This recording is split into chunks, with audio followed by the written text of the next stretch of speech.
भारत के एक और भयानक गद्दार की कहानी जिसने एक ही दिन में 10,000 दलितों को मरवा डाला था। एक और गद्दार की बात हम इसलिए कर रहे हैं क्योंकि अभी हाल ही में रिलीज हुई फिल्म छावा में दिखाया गया है कि कैसे संभाजी महाराज के रिश्तेदारों ने ही गद्दारी करके उनको मुगलों के हाथों में, औरंगजेब के हाथ में सौंप दिया था।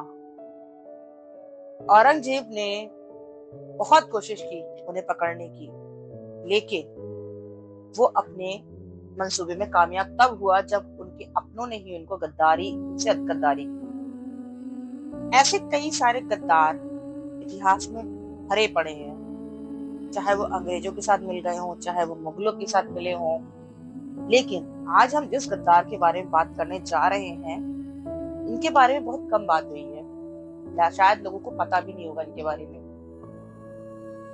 कौन था ये गद्दार?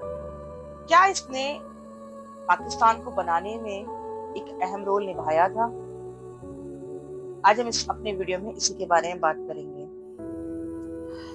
दोस्तों, जब से सीएए का जन्म हुआ तब से एक नाम बहुत तेजी से उभर कर सामने आया।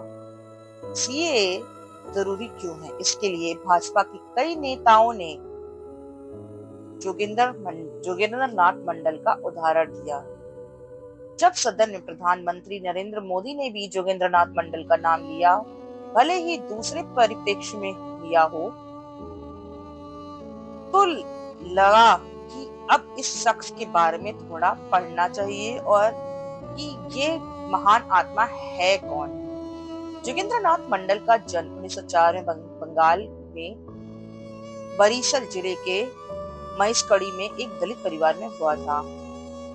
मंडल 1939 से 40 तक कांग्रेस के शीर्ष नेतृत्व के करीब आया, पर कुछ समय बाद कांग्रेस से किनारा करके मुस्लिम लीग पार्टी में चला गया। जोगेंद्र नाथ मंडल मुस्लिम लीग के खास सदस्यों में गिना जाने लगा।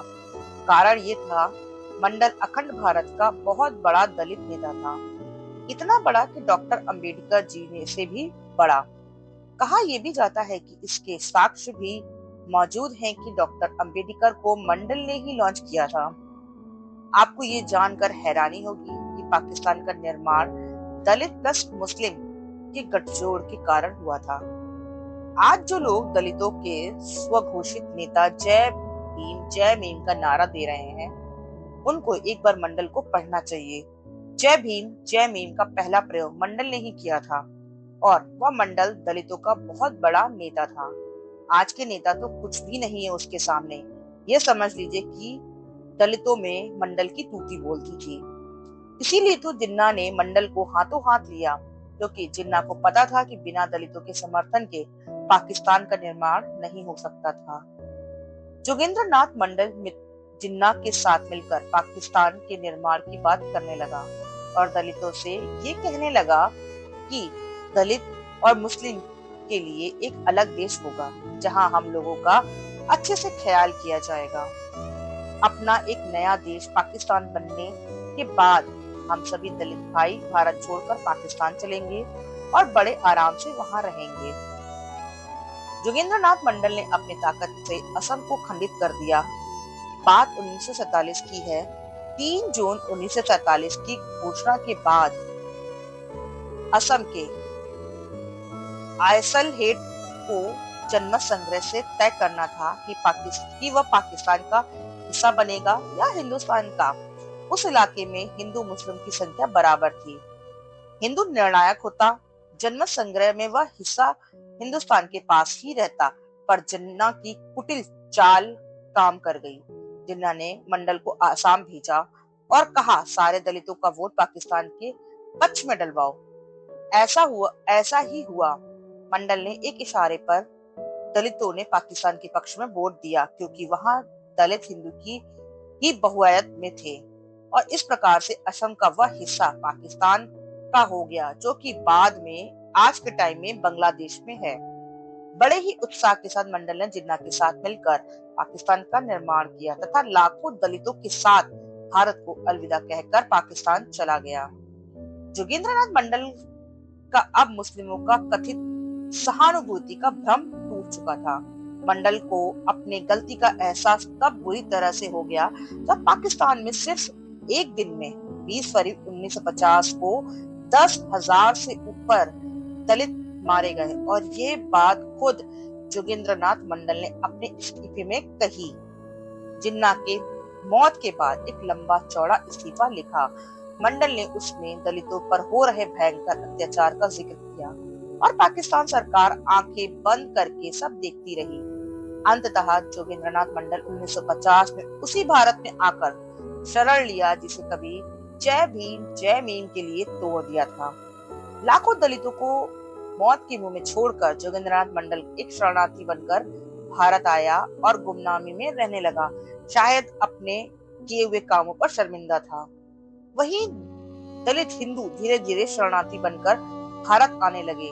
उन्हीं शरणार्थियों को भारत की नागरिकता देने के लिए मोदी सरकार ने एक नया कानून बनाया, CAA। पर दुखद ये है कि जो खुद से अपने आप को दलितों का महाहितैषी घोषित किए हैं, वो खुद इस कानून का विरोध कर रहे हैं और वो भी मुसलमानों के साथ। मुसलमानों ने छल से फिर दलितों को मिला लिया है। ये कोई कहानी नहीं है, ये दशकों पहले भारतीय का इतिहास है। इसके बारे में बात करना बहुत जरूरी था क्योंकि जब हम कभी हीरोज की बात करते हैं तो हमें ऐसे गद्दारों के बारे में पता होना चाहिए जिन्होंने भारत को तोड़ने का भी काम किया हो, क्योंकि जब हम इनके बारे में बात करते हैं तो हमारे अंदर की जो देशभक्ति की भावना है वो और मजबूत होती है। ऐसे लोगों के साथ क्या करना चाहिए ये तो सरकारों को ही पता है, लेकिन ऐसे लोगों से बचकर रहना चाहिए। ये लोग हर जगह मिलेंगे, आपको अपने घर में भी मिलेंगे, आपको अपने देश में मिलेंगे, हर जगह मिलेंगे, लेकिन हमें इनसे दूर रहना चाहिए और ऐसे काम करने से बचना चाहिए जो हमें ही आगे चल के नुकसान पहुंचाए। तो ये था जोगेंद्र नाथ मंडल के बारे में एक छोटा सा वीडियो। आपको अगर हमारा वीडियो पसंद आया हो तो हमारे चैनल को सब्सक्राइब कीजिएगा, वीडियो को लाइक कीजिएगा और ऐसे ही वीडियो देखने के लिए बने रहिए हमारे चैनल पे। मिलते हैं नेक्स्ट वीडियो में, तब तक के लिए थैंक यू सो मच।